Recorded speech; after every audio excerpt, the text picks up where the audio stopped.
Olá, bom dia, eu espero que todos estejam bem. É com bastante alegria e satisfação que nós estamos aqui mais essa semana, tratando do livro O Céu e o Inferno, ainda no capítulo 5, Espíritos em Condições de Suicídio. Tá? Hoje nós vamos trazer mais uma comunicação e fazer aqui uma reflexão, um aprendizado sobre esta lição nas nossas vidas, ok? Então vamos lá. A comunicação está intitulada do espírito de nome de Louis François Simon de Havre.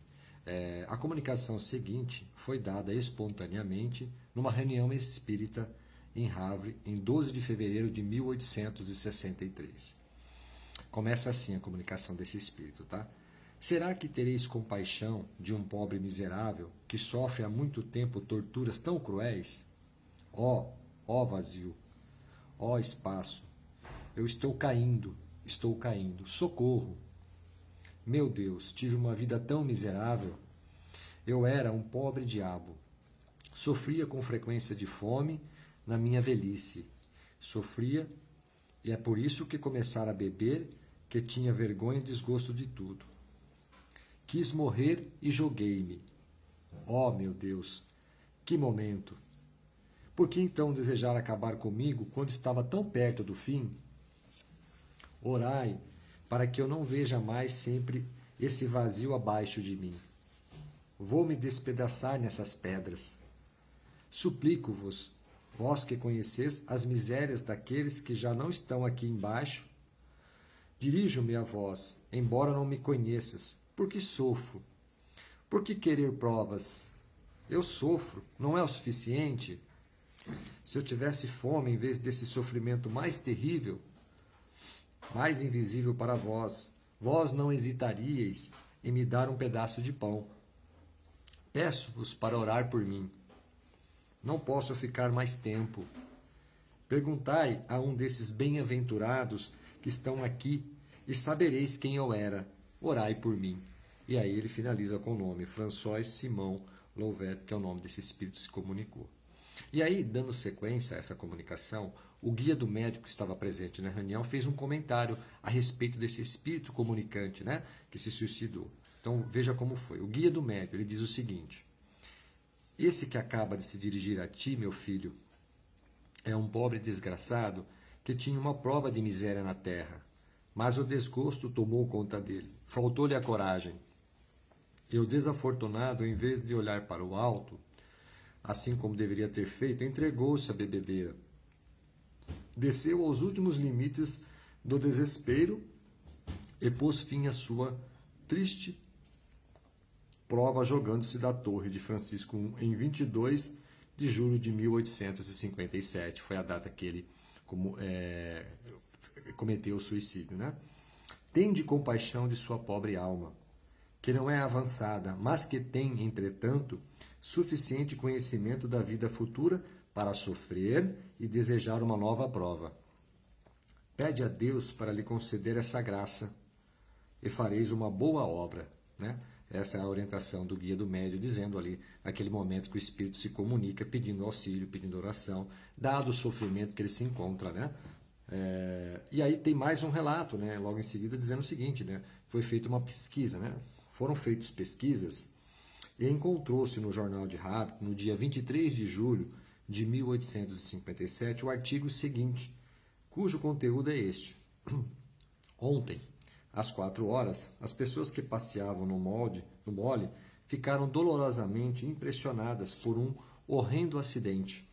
Um homem se lançou da torre e veio despedaçar-se nas pedras. É um velho puxador de sirga que as tendências à embriaguez conduziram ao suicídio. Chama-se François Victor Simon Louvet. Seu corpo foi transportado para a casa de uma das filhas, na rua da Cordone. Tinha 67 anos, né, quando ele desencarnou, né, e cometeu suicídio, né? E aí vem uma observação aqui dos espíritos, né? Há quase 6 anos que esse homem morreu e ainda se vê caindo da torre e indo despedaçar-se nas pedras. Apavora-se com o vazio diante dele. Está temeroso com a queda. E isso há 6 anos. Quanto tempo isso durará? É a pergunta, né? Ele não sabe. e essa incerteza aumenta suas angústias. Isso não equivale ao inferno e suas chamas, se referindo, né, ao estado da alma, né, ao céu ou ao inferno, né? Quem revelou esses castigos? Foram inventados? Não, são exatamente aqueles que sofrem que vêm descrevê-los, como outros descrevem suas alegrias. Frequentemente, fazem-no espontaneamente, sem que se pense neles, o que exclui toda ideia de que se é joguete da própria imaginação. Aqui fazendo uma ilusão, né, do próprio conceito do livro O Céu e o Inferno, para nós entendermos, né, o que é o céu, o que é o inferno. Né? O estado da alma no mundo físico, ele se reflete no mundo espiritual se nós não resolvermos as questões das virtudes morais. Então, fazendo um resumo, uma reflexão, né, dessa comunicação especificamente, né, que neste capítulo especificamente de espíritos em condições de suicídio, eles vêm relatar, né, a situação que eles se encontram logo após eles terem cometido. Então percebe-se que esse espírito ele tirou a própria vida em 1857 e aí já fazia mais de 6 anos que ele ainda está nesse estado. Veja, né, como é complexo essa situação. Então é importante sim fazermos uma reflexão profunda, né, que somente a providência divina pode, né, determinar o tempo que cada um de nós temos aqui no planeta Terra. E nós sabemos que somos espíritos que vêm numa trajetória evolutiva, temos o processo de reencarnação e cada nova prova, ela vem de uma certa maneira para nós continuar da nossa escalada de existências anteriores. Então, como foi dito aqui, esse espírito, ele tinha uma aprovação na existência citada dessa comunicação, que era passar por uma situação de miséria na Terra. Então, era uma aprovação complexa, pesada, né? Imagina, você passar por privações, situações difíceis, né? Ele passou por isso, né? Então tinha ali uma aprovação grande para ser feita, né? As dificuldades materiais, né? Então as dificuldades materiais mexem muito com o estado da alma, né? Então nós precisamos, né, nos fortalecer, né? A sociedade como um todo também, né? Hoje, né, a doutrina espírita e todas as outras religiões sempre procura levar uma palavra de conforto, praticar obras assistenciais que possa também resgatar pessoas em condições de sofrimento para que eles não passem por dificuldades assim extrapoladas e não cheguem nesse nível, né, de você tirar a própria vida porque acha que não tem solução. Então hoje nós temos que entender que a sociedade precisa sim olhar para as pessoas menos favorecidas para dar também essa assistência, né? Claro que isso não depende só de um lado, depende dos dois lados, mas é importante fazermos essa reflexão se nós não estamos esquecendo tantos irmãos e irmãs que às vezes se encontram em dificuldade, e a dificuldade material, ela é sim uma dificuldade real, premente, e nós devemos olhar para ela com bastante sensibilidade para ajudar aqueles menos favorecidos. Esse é um ponto importante. Ele tinha uma aprovação difícil, acabou se perdendo, acabou se entregando à embriaguez e veio a tirar sua própria vida, né? Porque de repente faltou-lhe o quê? Né? Logo em seguida a gente consegue ver, né? Quais são os pontos reflexivos que talvez na conduta desse nosso irmão ele poderia ter tido uma postura diferente, né? Como foi mencionado na própria comunicação, né? A resignação e a coragem, né? Confiar nos desígnios de Deus, né? Mas isso só vem quando nós nos preparamos para a vida futura, quando nós começamos a entender as questões transcendentais, não só para a questão das conquistas materiais, mas principalmente a existência da providência divina, quando nós entendemos que existe existe a vida futura, né? Talvez isso, na existência dele, não foi tão bem trabalhado e por essa razão faltou o conceito, faltou esse pilar da vida futura para dar essa calma, para que ele buscasse esse apoio e não se desesperasse, não entregasse a embriaguez e tirasse sua própria vida, dado o sofrimento que ele vinha passando das privações materiais, que já era uma provação que ele tinha nessa última encarnação que ele passou. Então, uma coisa está ligada à outra, né? A gente precisa ir trabalhando esses pilares para não nos faltar essa questão conceitual, né? Que sempre haverá uma ajuda, sempre haverá uma assistência que vai nos apoiar e também por conta própria nós temos que buscar as nossas próprias forças, né, para lidar com as situações adversas, né? Esse é um ponto importante, né?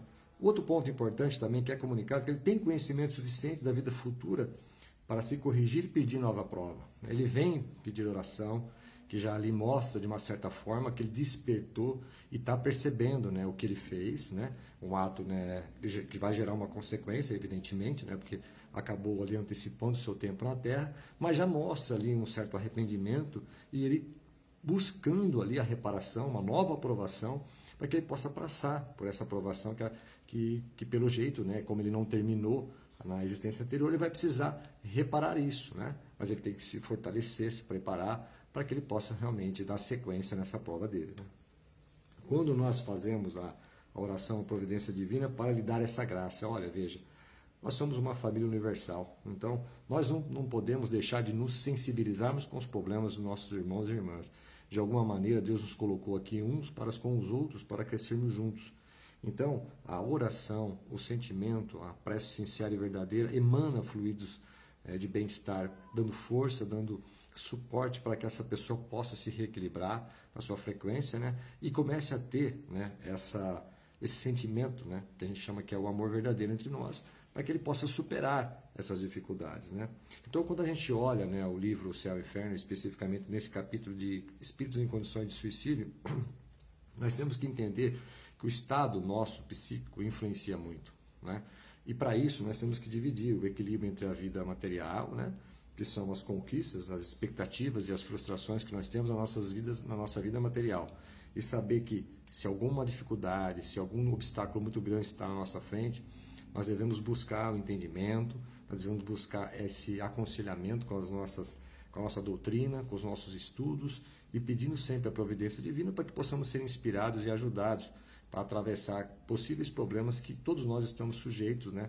Estaremos sempre sujeitos aqui no plano físico a evoluirmos. Então, esse é um ponto importante. E como é que a gente lida com isso? Com as virtudes morais, com as questões que transcendem, né, o sucesso da vida, das conquistas materiais. Então, são coisas que elevam o nosso ser, né? Transcendem as questões da matéria. Se nós colocarmos toda a expectativa e o sucesso na vida material ela não vir, provavelmente, se nós não tiver mais nada para nos dar um alento, para nos dar suporte, vamos achar que a vida material é o fim de tudo e vamos começar a nos desesperarmos, né, e tomar decisões precipitadas, né? E esse é o ponto importante, esse equilíbrio, né? E o único remédio para isso, né, gente, é o amor. O amor cobre uma multidão de pecados, né? Se podemos reverter qualquer mal, é através desse amor universal, que é quando a gente realmente se doa para algo maior, né? Não só pensar em nós. Então, eu acho que o grande remédio é isso, né? É entrar nessa corrente que, através dela, todas as dores e sofrimentos tendem a cessar. Porque essa é a palavra, né, que Cristo nos ensinou, e amar a Deus sobre todas as coisas e o próximo como a ti mesmo. Então, é assim que nós devemos perseguir, né, e buscar a solução dos nossos problemas, né? Esse equilíbrio, né, mas principalmente sem esse remédio, sem essa palavra tão linda e maravilhosa que é o amor. Eu espero ter contribuído essa semana e até a próxima, se Deus quiser.